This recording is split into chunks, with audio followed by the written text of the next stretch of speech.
السلام علیکم ورحمۃ اللہ وبرکاتہ۔ الحمد للہ رب العالمین والعاقبۃ للمتقین والصلاة والسلام علی سیدنا وحبیبنا محمد وعلی آلہ واصحابہ اجمعین، اما بعد فاعوذ باللہ من الشیطان الرجیم۔ یا ایھا الذین آمنوا اذکروا اللہ ذکرا کثیرا وسبحوہ بکرۃ واصیلا۔ اے ایمان والو، اللہ تعالیٰ کا بہت زیادہ ذکر کیا کرو اور صبح و شام اس کی پاکیزگی بیان کیا کرو۔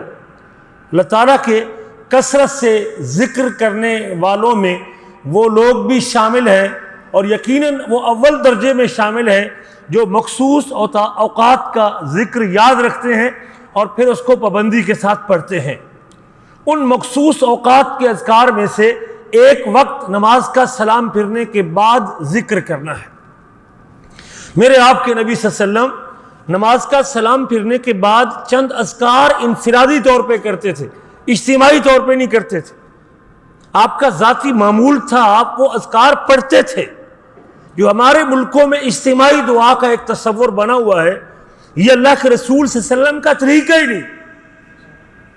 اور یاد رکھیے، جہاں ایک سنت کو چھوڑا جاتا ہے وہاں ایک بدعت اپنی جگہ بنا لیتی ہے۔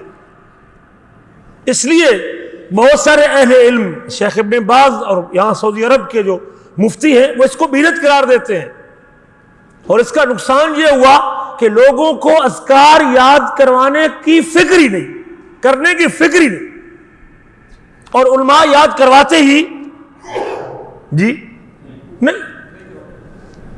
نہیں، لوگ اسی بدعت کے اوپر، اور بدعت کے اوپر ڈٹے ہوئے ہیں لوگ، بدعت ضد کے ساتھ کرتے ہیں، جاننے بوجھنے کے بعد بھی کرتے ہیں، علم کے بعد بھی کرتے ہیں، بغیر دلیل کے کرتے ہیں۔ امام سفیان ثوری کا قول ہے کہ بدعتی شخص کو توبہ کی توفیق ہی نہیں ہوتی۔ بدعتی شخص کو توبہ کی توفیق اس لیے کہ وہ بدعت ثواب سمجھ کے کرتا ہے۔ جب بدعت ثواب سمجھ کے کی جائے گی تو اس سے توبہ کب کرے گا؟ اور بھائی جو آدمی زانی ہے، چور ہے، سود خور ہے، ظالم ہے، اسے پتہ ہے کہ میں گناہ کر رہا ہوں، اسے پتہ ہے کہ میں گناہ کر رہا ہوں، اور جب اسے پتہ ہے میں گناہ کر رہا ہوں تو زندگی میں کبھی موقع آ سکتا ہے کہ وہ اپنے گناہ کے اوپر نادم ہو جائے اور اس سے کیا کر لے؟ توبہ کر لے۔ لیکن بدعتی شخص بدعت کو نیکی سمجھ کے کرتا ہے، اور جب کسی عمل کو آپ نیکی سمجھ کے کر رہے ہیں تو پھر اس سے توبہ کی توفیق توبہ کیسے کریں؟ اس لیے یہ بڑا امتحان ہے بندے کے لیے۔ ہاں، اگر کوئی دلیل ہو تو ٹھیک ہے، دلیل کے ساتھ سر آنکھوں پہ ہم اس کا ادب کرتے ہیں، لیکن دلیل پوچھنا تو حق بنتا ہے نا۔ آنکھیں بند کر کے کسی کے پیچھے چلنا، ہم اندھے تھوڑے ہیں۔ ہمیں ایک شخص اگر آپ کا ہاتھ پکڑ کے چل رہا ہے اور آپ کو کنویں میں گرا دے، گر جائیں گے؟ نہیں۔ دنیا کی زندگی میں اگر آپ کسی شخص کے پیچھے چل رہے ہیں اور آگے وہ گڑھے کے اندر گرا دے، آپ کو سمندر میں ڈبو رہا ہے، وہ ڈوب رہا ہے، آپ بھی ڈوب رہے، ڈوب جائیں گے اس کے پیچھے؟ آگ کے الاؤ کے اندر چھلانگ لگا دیں گے اس کے پیچھے چھلانگ؟ نہیں۔ دنیا کی زندگی بچانے کے لیے میں اس کے پیچھے چھلانگ لگانے کے لیے تیار نہیں ہوں۔ دین کا معاملہ اتنا سستا اور آسان سمجھا ہوا ہے، ہم دلیل پوچھنے کی جرات ہی نہیں کرتے۔ ہم یہی کہتے ہیں، ہمارا جرم یہی ہے کہ ہم کہتے ہیں جو کرو دلیل کے ساتھ تو کرو بھائی، ہم آپ کو کرنے سے نہیں روکتے، لیکن کم از کم دلیل پوچھنا تو ہمارا بھی حق ہے، آپ کا بھی حق ہے۔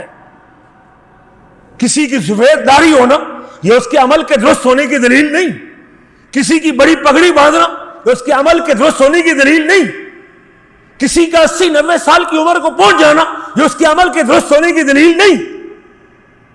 پوری دنیا اگر وہ کر رہی ہو یہ عمل کے حق ہونے کی دلیل نہیں۔ حق کیا ہے؟ حق کیا ہے؟ جو قرآن میں ہو، جو سنت میں ہو۔ اللہ نے قرآن میں ذکر کیا ہے، نبی کریم نے کر کے دکھایا ہے، بسم اللہ، ہم آپ کا ماتھا چومیں گے، آپ کو سلوٹ کریں گے, آپ کی عظمت کو سلام کہیں گے, ہم اس کو نیکی سمجھ کے قبول کرنے کے لیے تیار ہیں. اور اگر لا علمی کی وجہ سے پیچھے کو عمل چھوٹ گیا ہے, ہم اس کا کفارہ دینے کو بھی تیار ہیں, لیکن آنکھیں بند کر کے ہم سے زہر نہیں کھایا جاتا. رسول کریم صلی اللہ علیہ وسلم کو اسوہ اور نمونہ جو نماز کے بعد اذکار کے حوالے سے رہا. دعائیں ہیں, کچھ دعائیں ہیں جس میں اللہ سے طلب, کچھ اذکار ہیں جس میں طلب نہیں, بس صرف اللہ کی تسبیح اور اللہ کی پاکیزگی, اللہ کی کبریائی, اس کا ذکر ہے. ان میں سے جو ہم نے پچھلی مرتبہ دعائیں ذکر کی تھی, استغفر اللہ آپ 3 بار پڑھتے تھے. یہ حدیث حضرت ثوبان نبی کریم کے غلام ہے اور روایت کرتے ہیں مسلم میں ہے, 591 نمبر حدیث ہے. اللہ کے رسول کے غلام ہے ثوبان رضی اللہ عنہ مولا رسول صلی اللہ علیہ وسلم, اللہ کے نبی کے غلام تھے. کان رسول اللہ صلی اللہ علیہ وسلم اذا انصرف من صلاته استغفر ثلاثا, اللہ کے نبی نماز کا سلام پھیرنے کے بعد ہاتھ اٹھا لیتے تھے. ٹھیک ہے جی, استغفر ثلاثا, 3 مرتبہ استغفار پڑھتے تھے. استغفر اللہ استغفر اللہ, مسلم میں روایت ہے بھائی, سنت حضرت ہے. اور نبی کریم دوسرا ذکر, دوسری دعا جو آپ کرتے تھے, ربی قنی عذابک یوم تبعث عبادک, اے میرے رب تو مجھے اپنے عذاب سے بچا جس دن تو اپنے بندوں کو اٹھائے گا. مرنے کے بعد اٹھنا برحق ہے. حضرت برا بن عازب, اور بھائی کوئی بات بھی اگر بغیر دلیل کے بتاتے, اگر ہم یہ کہتے ہیں بزرگوں نے فرمایا ہے, ہم تو اس کو دین نہیں کہتے بھائی. اس لیے کہ نبی کریم کے بعد قیامت تک کے لیے کسی شخص کی بات کو آنکھیں بند کر کے قبول کرنے کی گارنٹی موجود نہیں. ایک ہی تو شخص ہے قیامت تک کے لیے جس کی بات آپ پوچھے بغیر جس کی بات پر عمل کرنا واجب ہے ہمارے لیے. بس جس کا نام جب آ جائے ہم اس کے اوپر سوال اٹھائیں گے تو ایمان کو خطرہ ہوتا ہے, اور وہ نام کس کا ہے؟ محمد رسول صلی اللہ علیہ وسلم کا. یہ سعادت صرف میرے آپ کے, ہم اللہ کے رسول کو یوں یہ حیثیت دیتے ہیں, ہم آپ کی کرسی پر کسی اور کو بٹھانے کا جرم نہیں کرنے کو تیار. ہم کلمہ پڑھنے کے بعد آپ کی سنت کے بغیر اپنا کوئی عمل اپنے اللہ کی رضا کے لیے پیش کرنے کے لیے تیار نہیں ہے بھائی, ہم سے نہیں ہوتا. دنیا جو مرضی کرے, لیکن ہم سے ایسا, ہم اللہ کے رسول کی توہین سمجھتے ہیں کہ آپ اللہ کے رسول کو کلمہ پڑھتے ہوں اور پھر نماز کسی اور طریقے پہ, ذکر کسی اور طریقے پہ, دعا کسی اور طریقے پہ, سجدہ کسی اور طریقے پہ, سنتیں کسی اور طریقے پہ, عمرہ کسی اور طریقے پہ نہیں. یہ اعزاز اللہ نے صرف, یہ پگڑی صرف محمد کریم کے سر مبارک پہ اللہ نے رکھی ہے. یہ تاج حبیب کبریا کے سر کے اوپر اللہ نے قیامت تک کے لیے رکھا ہے. یہ دستار اللہ کے رسول کے سر مبارک پہ اللہ نے رکھی ہے. ہم آپ کی یہ پگڑی اتار کے کسی اور کو نہیں پہچانا چاہتے, ہم سے نہیں پہنائی جاتی. ہماری آپ سے محبت کا تقاضا یہ ہے کہ ہم آپ کی یہ پگڑی اتار کے کسی اور کے سر پہ, ہاں کوئی رکھتا ہے تو وہ جانے اور اس کا معاملہ ہے, لیکن ہم اللہ کے رسول کی رسالت کے خلاف سمجھتے ہیں. ہاں آپ کیا کرتے تھے؟ حضرت برا بن عازب کہتے ہیں کننا اذا صلینا خلف رسول اللہ صلی اللہ علیہ وسلم, جب ہم اللہ کے نبی کے پیچھے نماز پڑھتے تھے, احببنا ان نکون عن یمینہ, ہم اس بات, ابھی سوال دلیل پوچھیے, ہم جو آپ سے بات کرتے ہیں دلیل سے کرتے ہیں. کوئی ایک مسئلہ مجھے بتائیے, آج میرے ساتھ جتنی دیر سے بھی آپ لوگ کبھی ایک مسئلہ بغیر دلیل کے ذکر کیا ہو, منہ کے اوپر دے ماریے, لے آپ کا مسئلہ تو جانو اور تیرا کام جانے. ہم تیری بات کو دین سمجھ کے قبول کرنے, ہم تو دین کہتے نہیں, ہم تو امتی کی بات کو دین کہتے ہی نہیں. دین صرف محمد صلی اللہ علیہ وسلم کی بات دین ہے. برا بن عازب کہتے ہیں ہم اللہ کے رسول کے پیچھے نماز پڑھتے تھے, احببنا ان نکون عن یمینہ, ہم آپ کے دائیں طرف بیٹھنا پسند کرتے تھے. یقبل علینا بوجہہ, آپ صلی اللہ علیہ وسلم اپنے چہرے مبارک سے ہماری طرف متوجہ ہوتے, منہ پھیر کے ہماری طرف اپنا چہرہ مبارک کرتے. قال فسمعتہ یقول, اور میں نے اللہ کے نبی صلی اللہ علیہ وسلم سے کہتے ہوئے سنا, ربی قنی عذابک یوم تبعث عبادک او تجمع عبادک, اللہ مجھے اپنے عذاب سے بچا جس دن تو اپنے بندوں کو قیامت کے دن, حشر کے دن کھڑا کرے, جمع کرے. ہاتھ اٹھانے کا ذکر ہے اس میں نہیں. جو کام آپ نے ہاتھ اٹھانے کے بغیر کیے ہیں وہ ہاتھ اٹھانے کے بغیر کرنا پڑے. آپ کہیں گے جو دعا کے اداب میں سے ایک ادب ہاتھ اٹھا کے دعا کرنا ہے, تو آپ ابھی بیت الخلاء گئے ہیں, کسی کو ہاتھ اٹھا کے دعا کرتے دیکھا ہے بیت الخلاء میں؟ دعا پڑھی کہ نہیں پڑھی؟ پڑھی. آپ ابھی مسجد میں داخل ہوئے ہیں, کوئی شخص ہاتھ اٹھا کے دعا کرتا ہے اللہم افتح لی ابواب رحمتک, مسجد سے نکلیں گے وہ ہاتھ اٹھا کے دعا کرتا ہے اللہم انی اسألک من فضلک. سواری پہ چڑھیں گے وہ ہاتھ اٹھا کے دعا کرتا ہے. جس مقام پہ اللہ کے حبیب نے صرف دعا کی ہے، ہاتھ نہیں اٹھائے، ہم اس مقام پہ دعا کو سنت سمجھتے ہیں، ہاتھ اٹھانا بدعت سمجھتے ہیں. وہ دین کے اندر زیادتی کر رہے ہیں. اللہ کے رسول نے جب اپنے 23 سالہ زندگی میں اس مقام پہ ہاتھ نہیں اٹھائے، ہم اس جگہ پہ ہاتھ اٹھانے کو دین نہیں سمجھتے. ہم اللہ کے رسول سے آگے بڑھنے کی جرات نہ کریں.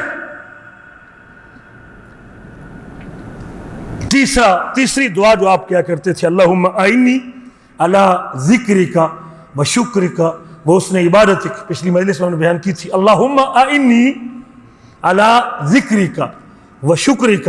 کس کو بتائی تھی آپ نے یہ دعا؟ معاذ بن جبل کو بتائی تھی، اور بڑے محبت سے بتائی تھی، اور بڑے پیار سے بتائی تھی، اور بڑے خوبصورت کلمات کہہ کے بتائی تھی. واللہ وہ انداز محبت وہ انداز محبت اگر آپ دیکھیے نبی کریم جس درد کے ساتھ اور جس چاہت کے ساتھ اور جس محبت کے ساتھ یہ ذکر بتا رہے تھے، آج تو کسی مسلمان کو یہ چھوڑنا بھی نہیں چاہیے تھا. لیکن ہمارا المیہ ہے کہ آپ میں سے اکثریت کو وہ پتہ ہی نہیں کسی کو. کہیں تو کمی ہے نا. آئیے اس کمی کو دور کیجیے. مجالس دلیل پوچھیے، مانگیے، مولوی صاحب سے پوچھیے، نماز کے بعد اذکار سکھائیے، ہمارے بچوں کو سکھائی. دلیل کیا ہے؟ یہ آپ کے سامنے دلیل ہے. اللہ کے اکبر. یہ ابو داؤد حدیث نمبر 1522، النسائی مسند احمد حدیث نمبر 22172، اور اسی طرح ابن ملقن نے اپنے اعلام میں ذکر کیا ہے، امام ابن کثیر نے بدایع والنہایہ میں ذکر کیا ہے. ابو داؤد کی 1522 نمبر حدیث ہے. اللہ کے رسول صلی اللہ علیہ وسلم سنن نسائی کی ابو داؤد کی 1522 نمبر حدیث، مسند صحیح المسند کی 1117 نمبر حدیث موجود ہے. اللہ کے رسول صلی اللہ علیہ وسلم کے صحابی معاذ بن جبل کہتے ہیں ان رسول اللہ صلی اللہ علیہ وسلم اخذ بیدہ، بے شک اللہ کے نبی صلی اللہ علیہ وسلم نے آپ کا ہاتھ تھام لیا، ایسے جیسے دو دوست آپس میں ایک دوسرے کے ہاتھ میں ہاتھ ڈالتے. پیارے نبی صلی اللہ علیہ وسلم نے معاذ بن جبل کے ہاتھ کو اپنے ہاتھ میں لیا، اخذ بیدہ، اور ہاتھ تھامنے کے بعد کیا کہتے ہیں معاذ بن جبل کو، میرے آپ کے نبی واللہ انی لاحبک، مجھے قسم ہے اللہ تعالیٰ کی میں آپ سے محبت کرتا ہوں. واللہ انی لاحبک، میرے آپ کے نبی پھر کہتے ہیں مجھے قسم ہے اللہ کی میں تجھ سے محبت کرتا ہوں. فقال اوصیک یا معاذ، اس محبت کے اظہار کے بعد اور قسمیں اٹھا کے اپنی محبت بتانے کے بعد، ابھی جس سے اتنا پیار کا اظہار کیا جا رہا ہے، اس سے جو بات بتائی جا رہی ہے وہ بات سستی ہوگی یا مہنگی ہوگی؟ مہنگی ہوگی. میں تجھے وصیت کرتا ہوں معاذ، تجھے وصیت کرتا ہوں. عام بات تو چھوڑی بھی جا سکتی ہے، لی بھی جا سکتی ہے، لیکن جب کسی کو وصیت کرتے ہیں تو وصیت پہ عمل کرنا واجب ہوتا ہے. فرق ہے نا وصیت میں. میں تجھے وصیت کرتا ہوں لا تدعن فی دبر کل صلاۃ، ہر نماز کے بعد ہرگز نہ چھوڑنا ان جملوں کو، ہرگز نہ چھوڑنا ان جملوں کو. لا تدعن، ہرگز نہ چھوڑنا ان جملوں کو ہر نماز کے بعد. اور ہم نے ابھی تک ایک نماز کے بعد بھی نہیں پڑھے. کیا ہے؟ اللہم اعنی علی ذکرک و شکرک و حسن عبادتک. اے اللہ تو میری مدد کر، اے رب تو میری مدد کر اپنے ذکر پر اور اپنے شکر پر اور اپنی بہترین عبادت کرنے پہ. توفیق دینے والا کون ہے؟ نیکی کی توفیق میرے رب کے پاس ہے.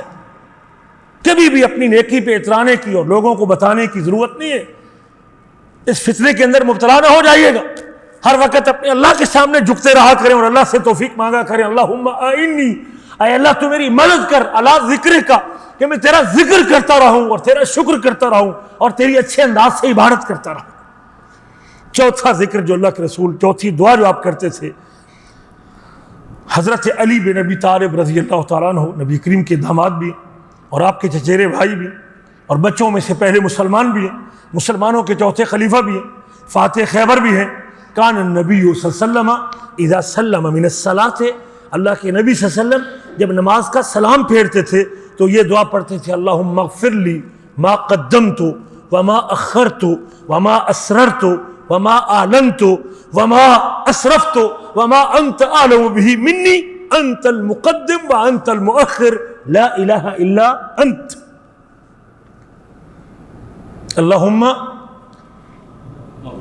اللہم اغفر لی. کیا معنی؟ اللہ تو مجھے بخش دے. میرے آپ کے نبی یہ جملے بولتے تھے، اور ہماری زندگی کے 50 سال گزر گئے اور ہم کو اس کا پتہ ہی. کہاں لکھی یہ دعا؟ ابو داؤد 1509، مسند احمد میں ہے، دار قطنی میں. اللہ کے رسول صلی اللہ علیہ وسلم یہ دعا پڑھتے تھے. آپ کا معمول تھا سلام، نماز کا سلام پھیرتے وقت اذا سلم من الصلاۃ، جب نماز کا سلام پھیرتے تھے. اجتماعی دعا کا تو کوئی ذکر موجود نہیں. اللہم اغفر لی ما قدمت، اے میرے رب جو میں نے آگے بھیجا ہے مجھے معاف کر دے. ما قدمت، جو میں نے آگے بھیجا ہے مجھے معاف کر دے. جو کام میں نے نہیں کرنے تھے، جو کام میں نے نہیں کرنے تھے، جن کاموں سے تو نے روکا تھا لیکن میرے کھاتے میں لکھے جا چکے ہیں، جس کا مجھ کو قیامت کے دن حساب لیا جائے. جو واجب میں نے پورے کرنے تھے مجھ سے پورے نہیں ہو سکے لیکن میرے کھاتے میں گناہ بن کے جمع ہو چکے ہیں، مجھے وہ ادا کرنے چاہیے تھے، وہ میرے کھاتے میں بطور نیکی جمع ہونا چاہیے تھا، لیکن واجب چھوڑنے کی وجہ سے وہ گناہ کی حیثیت سے جمع ہو چکے ہیں تیرے کھاتے میں، میری کاپی میں لکھے جا چکے ہیں. ما قدمت، اور جو حرام کام جس سے تو نے روکا تھا، جس جگہ پہ میری غیر حاضری ہونی چاہیے تھی لیکن میری وہاں حاضری لگی ہوئی ہے، جھوٹ تھا، حرام تھا، چغلی تھی، غیبت تھی، زنا تھا، سود تھا، ظلم تھا، مجھے یہ چھوڑنے چاہیے تھے پیچھے، مجھے یہ نہیں کرنے چاہیے تھے لیکن میں آگے بھیج بیٹھا ہوں، مجھ سے ہو چکے ہیں. اللہم اغفر لی ما قدمت وما اخرت، جو مجھے آگے بھیجنے چاہیے تھے لیکن میں بھیج نہیں سکا. جتنے واجبات ہیں مجھ کو آگے بھیجنے چاہیے تھے، مجھے وہ کرنے چاہیے تھے، اذکار تھی، نیکیاں تھی، نمازیں تھی، میری ذمہ داریاں تھی جو مجھے کرنی چاہیے تھی لیکن مجھ سے پیچھے رہ گئی. وما اخرت وما اسررت، میرے رب معاف کر دے میرے وہ گناہ بھی جو میں نے چھپا کے کیے ہیں، جس کا تجھے پتہ ہے یا مجھے پتہ ہے، جو لوگوں کی آنکھوں کے سامنے نہیں کیے، میں نے پوشیدگی میں کیے ہیں، میں نے اندھیرے میں کیے ہیں، میں نے گھر میں کیے ہیں، میں نے اکیلے بیٹھ کے کیے ہیں، جس کا کسی کو علم نہیں ہے لیکن تجھے پتہ ہے کہ میرا وہ گناہ ہے. اللہ جو میں نے چھپا کے کیا ہے میرا وہ چھپا ہوا گناہ بھی معاف کر دے. وما اعلنت، یا رب میرے وہ گناہ بھی معاف کر دے جو میں نے اعلانیہ کیے ہیں، علل اعلان کیے ہیں، ڈنکے کی چوٹ پہ کیے ہیں، لوگوں کے سامنے کیے ہیں. یا رب میرے وہ گناہ بھی معاف کر دے. اللہم اغفر لی ما قدمت وما اخرت وما اسررت وما اعلنت. داڑھی منہ کون سا گناہ ہے؟ اعلانیہ ہے کہ نہیں؟ اعلانیہ ہے کہ نہیں؟ اور ڈنکے کی چوٹ پہ کرتے ہیں نا، جرات کے ساتھ کرتے ہیں نا، سب کے سامنے کرتے ہیں، پورے مجمع میں کرتے ہیں، پورے شہر میں کرتا ہے، اعلانیہ گناہ کرتا ہے. سگریٹ پینا کون سا گناہ ہے؟ اعلانیہ گناہ. جھوٹ بولنا کون سا گناہ ہے؟ اعلانیہ گناہ. ہاں زنا چھپ کے کرتا ہے.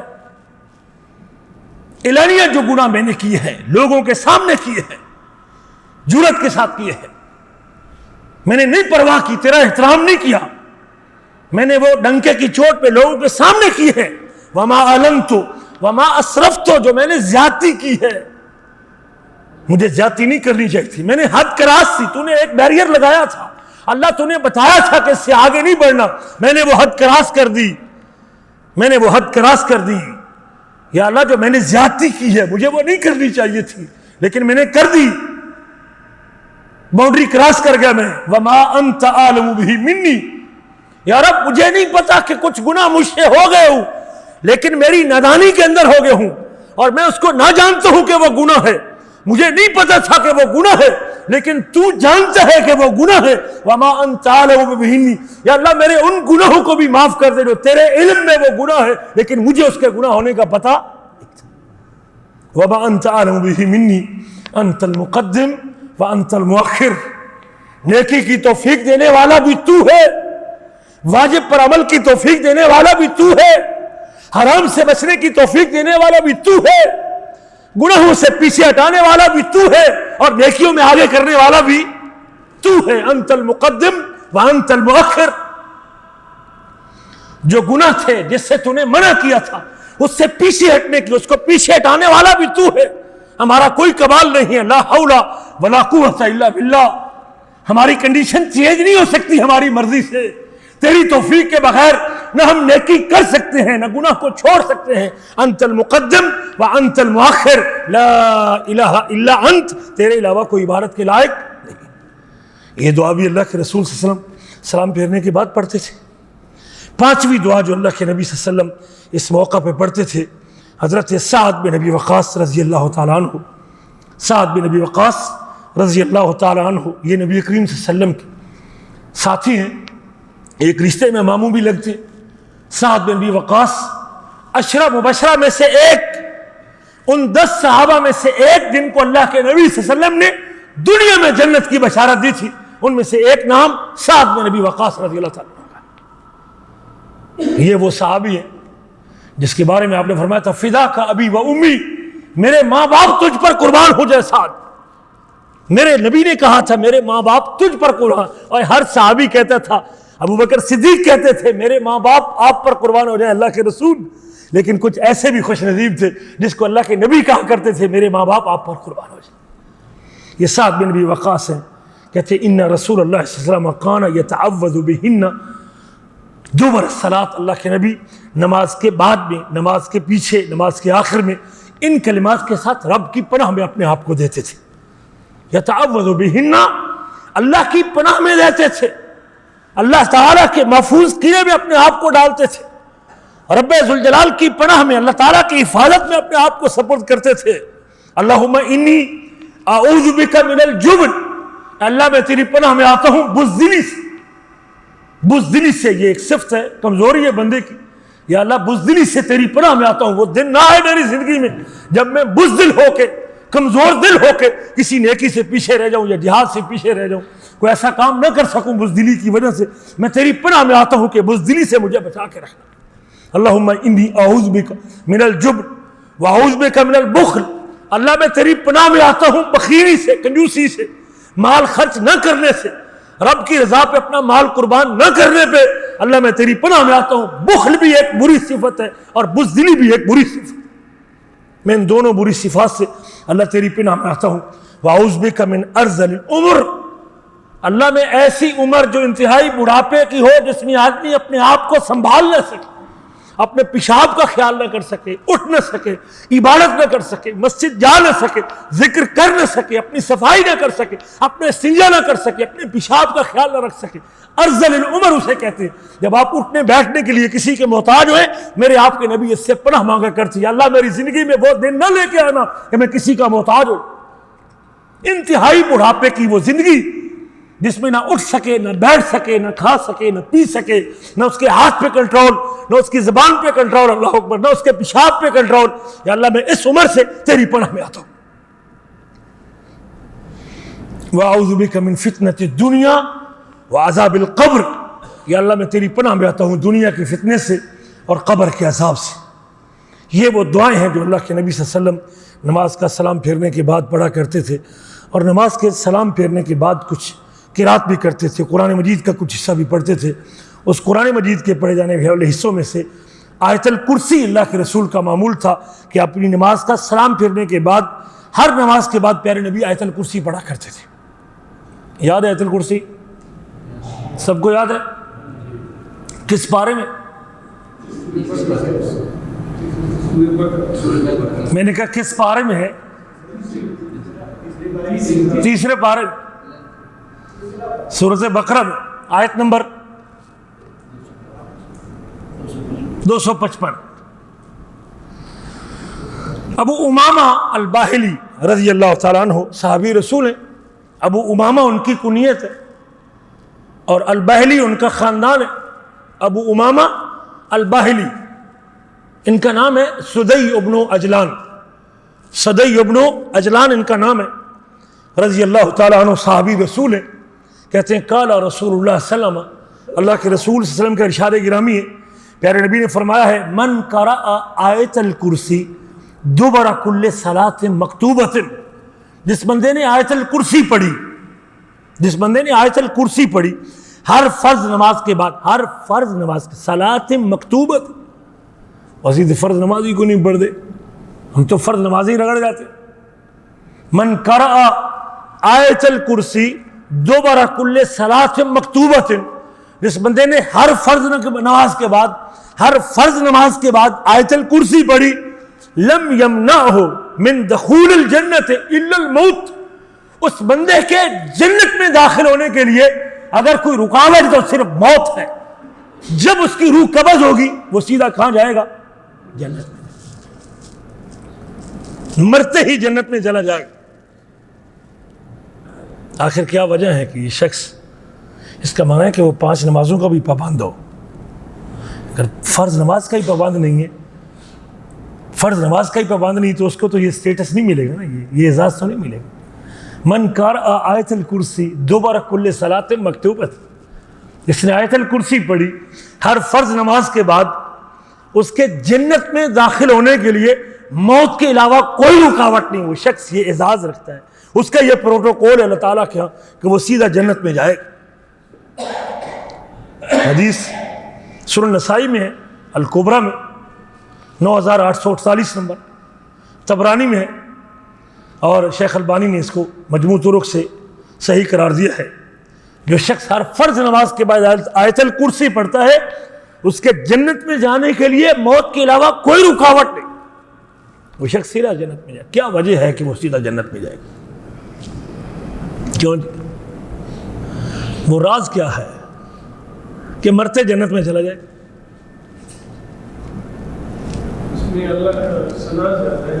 شاباش. وہ ایک دعویٰ ہے اور اس دعوے کے اوپر 11 دلائل. وہ اپنی ہر نماز کے بعد اس دعوے کو بھی ریپیٹ کرتا ہے اور اس دعوے کے اوپر 11 دلائل کو بھی دہراتا ہے، اور اپنے اس دعوے کے اوپر جینے کی اللہ سے وعدہ کرتا ہے کہ یا رب میں نماز فجر پڑھ کے نکلنے والا ہوں، میں اس دعوے پہ قائم ہوں اور ان دلائل کے ساتھ قائم ہوں. ظہر پڑھنے آیا تھا اور ظہر کی 4 رکعتیں پڑھنے کے بعد پھر وہ دعویٰ دہراتا ہے اور اس کے 11 دلائل دہراتا ہے کہ یا رب میں ابھی ظہر پڑھ کے جانے لگا ہوں، ممکن ہے میری موت واقع ہو جائے، لیکن میں یہ تو اس سے ایگریمنٹ کر کے جا رہا ہوں کہ میں اس دعوے پہ قائم ہوں، اور مجھے یہ دعویٰ بغیر دلیل کے نہیں، سوتے ہوئے نہیں، خواب میں نہیں، بے ہوشی میں نہیں، ہوش حواس کے ساتھ میں یہ عقیدہ رکھتا ہوں، اور یہ عقیدے کا اظہار کر کے پھر دوسری مرتبہ جا رہا ہوں. پھر عصر پڑھنے آیا تھا، پھر اپنے اس عہد کی تجدید کرتا ہے، یا رب میں تجھ سے یہ ایگریمنٹ دوبارہ سائن کرتا ہوں. 5 مرتبہ یہ اظہار کرتا ہے، اس ایگریمنٹ کو رینیو کرتا ہے دن میں 5 مرتبہ، پھر اس دعوے کو دہراتا ہے اور ان دلائل کو دہراتا ہے. پھر مغرب کی نماز کے وقت، پھر عشاء کی نماز کے وقت، پھر رات کو سوتے وقت پھر اس کو دہراتا ہے. تو اللہ کے نبی فرماتے ہیں اگر وہ واقعی اس ایگریمنٹ کی تجدید کر کے جاتا ہے، اور اس تجدید کے بعد اور اس یقین کے اظہار کے بعد اور اس دعوے پہ اس کی موت آ گئی، یقیناً وہ اس طرح زندگی گزار کے جا رہا ہے، تو پھر اس کا یہ حق ہے کہ اس کو سیدھا کہاں داخل کیا جائے؟ دعویٰ کیا ہے؟ دعویٰ کیا ہے؟ نہیں، دعویٰ یہ ہے اللہ لا الہ الا ہو، اللہ لا الہ الا ہو. اللہ وہ ذات ہے جس کے علاوہ کوئی عبادت کے لائق نہیں ہے. یہ دعویٰ ہے. یا رب میں یہ ایگریمنٹ تو اس سے کرتا ہوں، فجر بعد، ظہر بعد، عصر بعد، مغرب بعد، عشاء بعد میرا یہ عقیدہ ہے، اور میں اس اظہار کے ساتھ اور اس کو دوبارہ دہرا کے تیرے گھر سے نکل رہا ہوں کہ تیرے علاوہ کوئی عبادت کے لائق. یہ دعویٰ ہے اللہ لا الہ الا ہو. پچھلے دنوں ایک مولوی دنیا سے چلا گیا، وہ کہتا لوگوں نے توحید کی رٹ لگائی ہوئی ہے، کہتے قرآن ہی توحید لفظ ہی کوئی نہیں. سمجھ آئی بات کی؟ اس مسکین کو یہ نہیں پتا کہ توحید کی بغیر تو آپ کی نماز ہی نہیں ہوتی. توحید کے بغیر تو توحید کہاں سے شروع ہوتی؟ توحید تو تیری آنکھ کھلنے سے شروع ہوتی ہے. اللہ اکبر. جب بستر سے صبح آنکھ کھلی الحمدللہ الذی احیانا بعد ما اماتنا والیہ النشور، سارے شکر اس اللہ کے نام جس نے مجھے سونے کے بعد دوبارہ جگا دیا ہے اور اسی کی طرف ہم نے لوٹ کے جانا ہے۔ کس کے لیے ہے یہ جملے؟ اللہ کے لیے نہیں۔ بستر سے نکلا یہ جملے بولے، آنکھ کھلی تو یہی جملہ، اللہ تیرے سارے شکر تیرے نام، اس شکر کے اندر کوئی شریک نہیں۔ بیت الخلا گیا، اللہم انی اعوذ بک من الخبث والخبائث، اللہ میں ناپاک جنوں اور جنیوں سے تیری پناہ میں آتا ہوں، تیرے علاوہ مجھے کوئی بچانے والا نہیں۔ توحید نہیں تو اور کیا ہے؟ گھر سے قدم باہر رکھا، وضو شروع کیا، بیت الخلا سے نکل کے وضو کرے گا، کیا پڑھے گا شروع میں؟ بسم اللہ، اللہ کا نام لے کے شروع کرتا ہوں۔ جب تیرا نام آئے تو دنیا کی کوئی چیز نقصان نہیں دے سکتی۔ میرا یہ عقیدہ ہے کہ جدھر تیرا نام آئے وہاں برکتیں ہوتی ہیں، تیرے نام کی برکتیں ہیں۔ توحید۔ وضو مکمل کیا اور مکمل کرنے کے بعد کیا پڑھتا ہے؟ اشہد ان لا الہ الا اللہ وحدہ لا شریک لہ واشہد ان محمدا عبدہ ورسولہ۔ نماز وضو مکمل کر کے کھڑا ہوتا ہے اور اللہ کی بارگاہ میں یہ اظہار کرتا ہے اور یہ گواہی دہراتا ہے ہر وضو کے بعد، اشہد ان لا الہ الا اللہ وحدہ لا شریک لہ واشہد ان محمدا عبدہ ورسولہ۔ میں اس بات کی گواہی دیتا ہوں کہ اللہ تیرے علاوہ کوئی عبادت کے لائق نہیں ہے، تو اکیلا ہے، تیرا کوئی شریک نہیں۔ توحید نہیں جی؟ توحید کے بغیر تو سانس نہیں لے سکتا مسلمان۔ اللہ کے نبی نے توحید بیان اتنی کی ہے کہ بندے کے انگ انگ اور ایک جزو کے اندر توحید نبی کریم نے رچا دی تھی لوگوں کے۔ میں اس بات کی گواہی دیتا ہوں کہ محمد صلی اللہ علیہ وسلم اللہ کے بندے اور رسول، اور میرا رب اتنے کرم والا ہے کہ اگر کوئی شخص وضو کے بعد، صرف وضو کے بعد اس جملے کو کھڑے ہو کے دہراتا ہے، اس توحید کی گواہی کو صرف زبان پہ ذکر کرتا ہے، اللہ میں وضو کرنے کے بعد ابھی نماز نہیں پڑھی، فجر کے لیے کھڑا ہوا ہے، صرف وضو کر کے اللہ کی بارگاہ میں جانے کے لیے تیار ہے اور یہ گواہی دے کے نکلتا ہے، اشہد ان لا الہ الا اللہ واشہد ان محمد رسول اللہ، الا فتحت لہ ابواب الجنت الثمانیہ، اللہ تعالیٰ جنت کے 8 دروازے اس کے لیے کھول دیتا ہے۔ کیسی بدبختی ہے انسان کی، کہتے ہیں توحید کا لفظ ہی کوئی نہیں قرآن مجید۔ مسجد گھر سے باہر نکلا، کیا پڑھتا ہے گھر سے نکلتے وقت؟ نبی کریم نے کیا سکھایا؟ بسم اللہ توکلت علی اللہ لا حول ولا قوت الا باللہ۔ 12 ربیع الاول کا دین میٹھا میٹھا اور وہ نہیں آتا، ڈھول ڈمکے والا دین ہمارے پاس نہیں ہے بھائی۔ ہم ایسے محمد کریم کو نہیں جانتے، حلوے والا دین ہمارے پاس نہیں ہے۔ کتنے من کا حلوہ ملتان میں دیکھ بنی، پتہ ہے آپ کو؟ 300 من کا، پتہ نہیں کتنے من کا انہوں نے بنایا۔ یہ دین اللہ کے رسول کا یہ دین نہیں ہے۔ ہم تو قدم قدم پہ حبیب نے لوگوں کے انگ انگ میں اللہ کی توحید کو بسا دیا ہے، رچا دیا، اللہ کی قسم رجا دیا ہے۔ میں دوسرے لفظوں میں کہتا ہوں، صحابہ کو آپ نے توحید کے ساتھ رجا دیا تھا، ان کے ایک ایک لو کے اندر توحید کو آپ نے پرو دیا تھا۔ اللہ کے نبی نے گھر سے قدم باہر رکھا، کیا سکھایا آپ نے؟ بسم اللہ توکلت علی اللہ لا حول ولا قوت الا باللہ۔ گھر سے قدم باہر رکھتا ہوں، اپنے رب پر توکل کرتا ہوں، رب کا نام لے کے نکلتا ہوں، اور اللہ کی توفیق کے بغیر ہم کچھ نہیں کر سکتے، نہ نیکی کر سکتے ہیں، نہ گناہ سے بچ سکتے۔ محمد کریم نے کوئی کمی چھوڑی ہے؟ قربان جاؤں اس نبی کے اوپر جس نے حق ادا کر دیا اللہ کی توحید۔ آج بدبخت کہتے ہیں ہمیں اللہ کے نبی سے محبت ہے اور کہتے ہیں قرآن تو توحید لفظ ہی کوئی نہیں۔ کیسی انسان کی مت ماری گئی؟ اللہ کے رسول کی یہ تعلیمات، میرے آپ کے حبیب نے لقمہ منہ میں لکھا، ناشتہ کیا گھر میں، کیا پڑھا؟ بسم اللہ، رب کا نام لے کے لقمہ منہ میں ڈالتا ہوں۔ بھول گئے تو کیا پڑھا؟ بسم اللہ فی اولہ وآخرہ۔ کھانا مکمل کیا تو کیا پڑھا؟ الحمدللہ الذی اطعمنی ھذا ورزقنیہ من غیر حول منی ولا قوہ۔ سارے شکر اس اللہ کے نام جس نے مجھے کھلایا اور پلایا ہے، اور اس کے کھانے اور پلانے میں میری کوئی ہمت اور طاقت نہیں ہے۔ یہ ساری ہمتیں اور طاقت دینے والا کون؟ اللہ۔ کیا خوبصورت انداز ہے میرے. کپڑا آپ نے گلے میں ڈال, قمیض آپ نے پہنی, کیا کیا آپ نے؟ الحمدللہ الذی کسانی ھذا الثوب ورزقنیہ من غیر حول منی ولا قوہ. پھر کہتے ہیں یہ گستاخ رسول ہے. اور ہمیں تو اللہ کے نبی کی بات کے علاوہ کوئی بات ہی, ساری چیزیں زبانی پڑھ رہا ہوں یا دیکھ کے پڑھ رہا ہوں؟ ہم تو اس حبیب کو جانتے ہیں, ہم اس محمد کریم کی محبت کے قائل ہیں, جس محبت کو ہم اپنی زبان پہ بسائے اور سجائے, اپنے دامن پہ لگائے ہوئے ہیں, جس کی محبت کا جھومر ہم نے ماتھے پہ سجایا ہوا ہے. ہمارے ایک ایک انگ سے اس نبی کی سنت کی خوشبو آتی ہے الحمدللہ علی ذالک. اور اللہ کا شکر اس بات کے اوپر. ہم وہ کھانے پینے والی محبت کے قائل نہیں ہیں کہ سال کے بعد ڈھول ڈمکا کر لو, ناچ گانا کر لو, جلوس نکال لو, گھر سجا لو, اور سارا دن اور ساری زندگی 11 مہینے اللہ کے رسول کی سنتوں کو قطیہ پانچا کرتے رہو. یہ اللہ کے رسول کو محبت مطلوب ہی نہیں. میرے آپ کے حبیب کپڑے پہنتے تھے, کس کو یاد کرتے تھے؟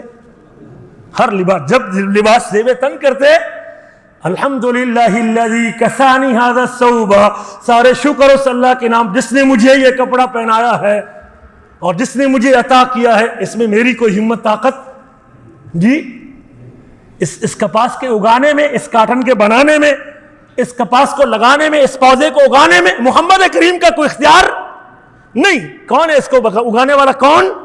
جو اگانے والا ہے محمد کریم. شکریہ بھی اسی کا ادا کرتا ہے. کیا خوبصورت ہے. ربوبیت, اللہ کی ربوبیت کا اعتراف بھی ہے, ساتھ الوہیت بھی. اس لیے اس کی حمد کرتا ہوں اور اس کا شکریہ ادا کرتا ہوں کہ یہ سارا کچھ عطا کرنے والا کون ہے.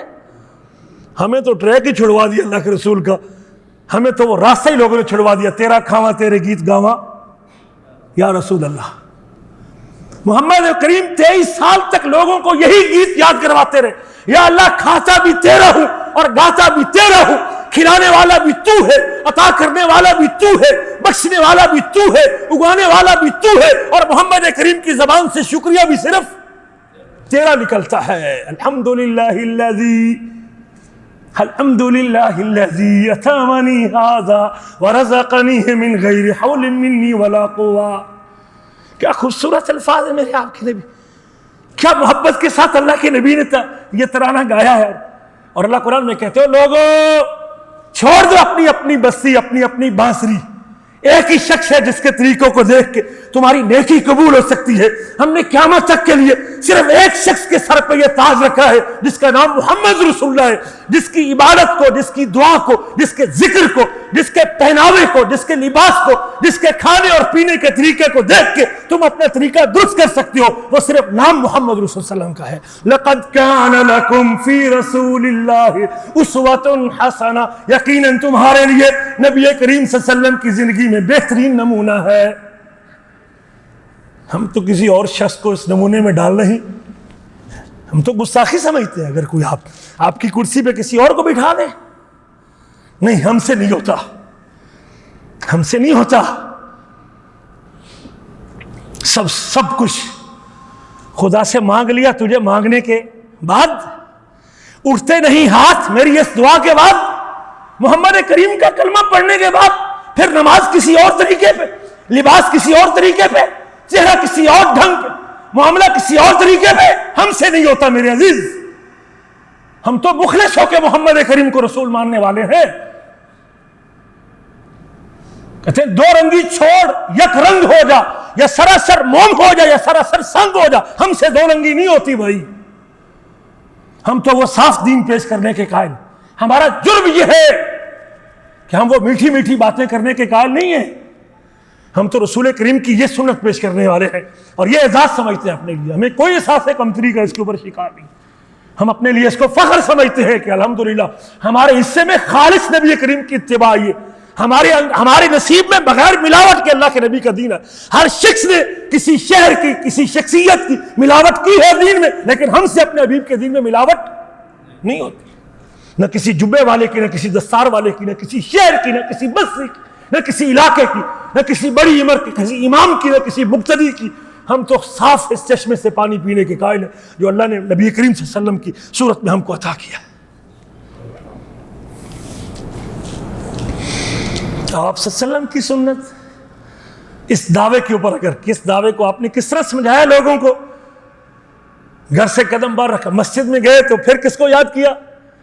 اللہم انی بسم اللہ والصلاۃ والسلام علی رسول اللہ.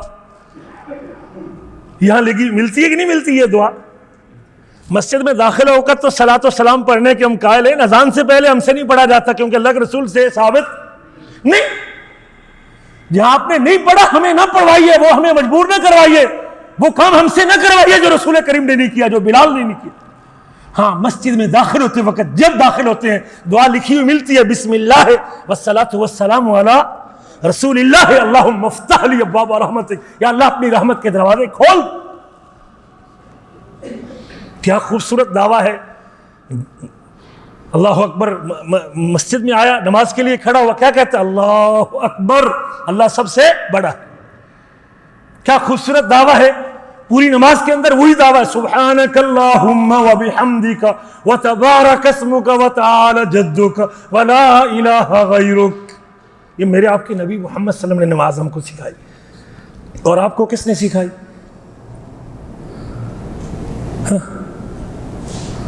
نبی کریم کو کس نے سکھائی؟ جبریل علیہ السلام نے. جبریل کو کس نے بتائی؟ اللہ ذل جلال نے. ہمارے اس طریقے کی سند تو اللہ کی طرف پہنچتی ہے, رب تک پہنچتی ہے. سبحانک اللہم وبحمدک وتبارک اسمک, پاک ہے تو اللہ اپنی حمد کے ساتھ, وتبارک اسمک, تیرا نام بڑا ببرکت ہے, وتعالی جدک, تیری ذات بڑی ببرکت, تیری ذات بڑی بزرگی شان والی ہے, وتعالی جدک ولا الہ غیرک, تیرے علاوہ کوئی عبادت کے لائق. یہ وہی دعویٰ ہے جو نماز کے آخر میں آپ نے جس کو دہرانا ہے, جس کے اوپر نان سٹاپ جنتی. کچھ شہروں سے بس سے نکلتی نان سٹاپ, لاہور سے ملتان نان سٹاپ, پنڈی سے اسلام آباد نان سٹاپ, بغیر سٹاپ کے. جب لوگ فلائٹ چیک کرتے ہیں درمیان میں سٹاپ والی نہیں چاہیے, سیدھی لاہور اور سیدھی کراچی والی فلائٹ چاہیے. سیدھی جنت میں لے جانے والا عمل ہے, سیدھا بغیر کسی رکاوٹ کے جنت میں لے جانے والا عمل. نماز کے بعد کیا پڑھنا ہے؟ آیت الکرسی پڑھنی. بات کر رہا تھا راز کی. اس میں راز کیا ہے؟ راز یہ ہے, اس میں دعویٰ ہے اور دعوے کے اوپر 10 دلائل ہیں. دعویٰ کیا ہے؟ اللہ لا الہ الا ہو, اللہ وہ ذات ہے جس کے علاوہ کوئی عبادت کے لائق نہیں, معبود برحق, بندگی کے لائق, عبادت کا حقدار صرف اور صرف کس کی ذات ہے؟ اللہ کی ذات ہے. یہ دعویٰ ہے, بڑا عظیم دعویٰ ہے, جس کے اظہار پہ اللہ جنت کے 8 دروازے کھول دیتا ہے.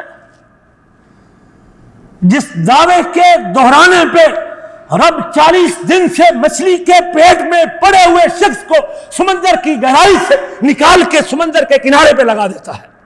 کس کو لگایا تھا؟ کیا کہا تھا یونس علیہ السلام نے؟ جی, لا الہ الا انت سبحانک انی کنت من الظالمین.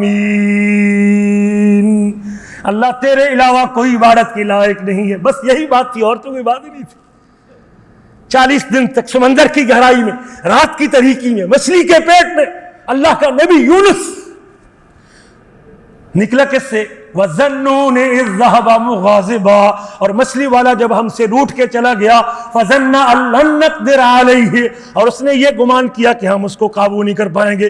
فَظَنَّ أَن لَّن نَّقْدِرَ عَلَيْهِ فَنَادَىٰ فِي الظُّلُمَاتِ, اندھیروں میں پکارا. اس نے کیا پکارا؟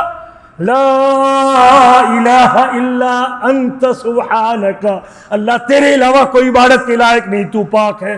انی کنت من الظالمین, میں ظالموں میں سے ہوں, مجھ سے غلطی ہوئی. مجھے تیری مشورے کے بغیر مسئلہ بیان نہیں, عذاب کی دھمکی نہیں دینی چاہیے تھی. تیرا فیصلہ نہیں تھا عذاب لانے کا تو مجھے جلدی نہیں کرنی چاہیے تھی. یہ دعویٰ ہے جو اتنی بڑی دعویٰ, چھوٹا سا دعویٰ نہیں ہے. موسیٰ علیہ السلام نے کہا نا اللہ تعالیٰ سے, اللہ کوئی ایسا ذکر بتا کہ بس وہ ذکر بس میں ہی کروں, کوئی اور نہ کرے. اللہ نے کیا کہا؟ قُل لا الہ الا اللہ. سبحان اللہ, مزہ آتا ہے اللہ کی قسم. موسیٰ تو پڑھ لا الہ الا اللہ, اللہ تیرے علاوہ کوئی عبادت کے لائق نہیں ہے. اللہ صرف معبود برحق صرف تیری ذات ہے.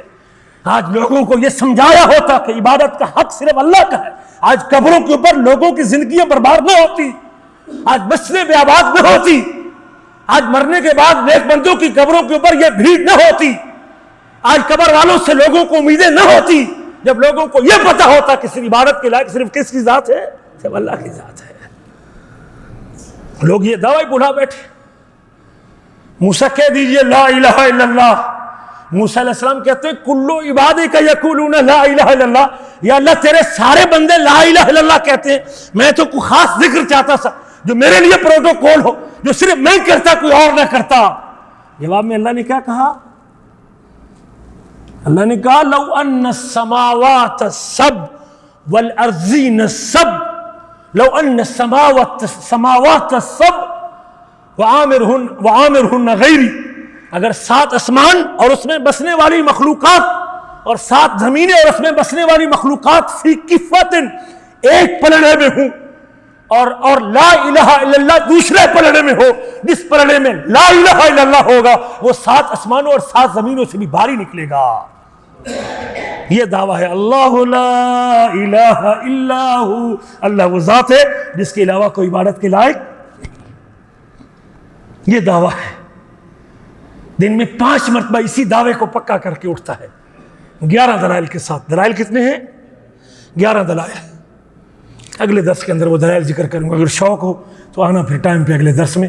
وہ 11 دلائل اگلی حصے میں بس وہ دعویٰ اور 11 دلائل ہے، اسی پہ زندگی ہو، صبح بھی، دوپہر بھی، عصر کو، شام کو، مغرب اور عشاء کو، اور رات کو سوتے وقت پھر یہی دعویٰ دہراتا ہے۔ اور یقیناً اس کو دلائل کے ساتھ، ایسے نہیں کہ سنی سنائی بات ہے لوگ کر رہے ہیں تو ہم کر رہے ہیں، نہیں، دلائل کے ساتھ اس کو تازہ رکھتا ہے۔ پھر اس کا اعزاز یہ ہے کہ رب اس کو مرنے کے بعد سیدھا کہاں داخل کرے؟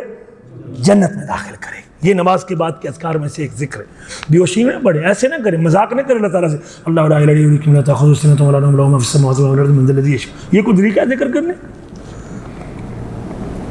آیت الکرسی پڑھیں تو 4 جو کے اٹھیں، آیت الکرسی پڑھیں تو ایمان کو قوی کر کے اٹھیں، آیت الکرسی پڑھیں تو دل آپ کا اللہ کی محبت سے بھرا ہوا ہو، آیت الکرسی پڑھیں تو اللہ کی الوہیت کے ساتھ آپ کا خون جو ہے وہ جوش میں ہو، آیت الکرسی پڑھیں تو اللہ کی محبت سے آپ کا سینہ لبریز ہو۔ اس دعوے کی تجدید کر کے اٹھئے کہ اللہ میں جب یہ سلام پھرنے کے بعد 4 رکعتیں پڑھنے کے بعد اٹھ رہا ہوں، مسجد سے نکل رہا ہوں، تو میں اس دعوے کو پکا کر کے جا رہا ہوں کہ تیرے علاوہ کوئی عبادت کے لائق نہیں۔ آج دعویٰ یاد کر لیجئے گا، اور اس دعوے کی عظمت میں نے بیان کی ہے، اس کے دلائل اگلے درس میں ذکر کروں گا انشاءاللہ العزیز۔